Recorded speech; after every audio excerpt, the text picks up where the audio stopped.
Velkommen til Sharepart. Her kan en tekniker nemt og hurtigt tilgå platformen for at finde den reservedel, de mangler, ved at klikke på Login. På dashboardet vil teknikeren hurtigt kunne danne sig et overblik over sine egne sendte anmodninger, købsanmodninger modtaget fra andre, samt arbejdsordre i det daglige arbejde. Hvis teknikeren står midt i et maskinnedbrud, vil de hurtigt kunne finde sine egne reservedele ved at klikke på Spare Parts i navigationsbaren til venstre. Her får man et overblik over alle de reservedele teknikerens egen virksomhed bruger i deres fabrik. Der kan også tilføjes nye reservedele, uploads flere reservedele på samme tid, anmode om reservedele fra andre, lave fakturaer, samt lave en optællingsliste.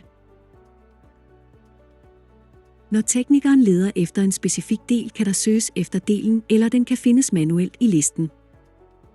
Lad os tage et eksempel. Midt i den travle arbejdsdag oplever virksomheden pludselig et kritisk maskinnedbrud. Teknikeren går ud på lageret for at finde den nødvendige reservedel, men opdager, at der mangler en turboflux-rotor.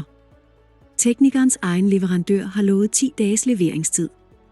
Teknikeren finder delen på Sharepart-platformen og klikker på anmodningsknappen. Derefter udfyldes detaljer om anmodningen. Teknikeren vælger lang leveringstid som hovedårsag. Vælger alle kompatible produkter kan bruges. Sætter den pris virksomheden er villig til at betale for reservedelen og vælger ekspreslevering.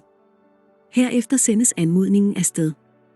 Den ryger nu ud til alle de andre virksomheder på platformen, som har en turboflux-rotor på lager, og så skal de vurdere, om de vil sælge til den angivne pris.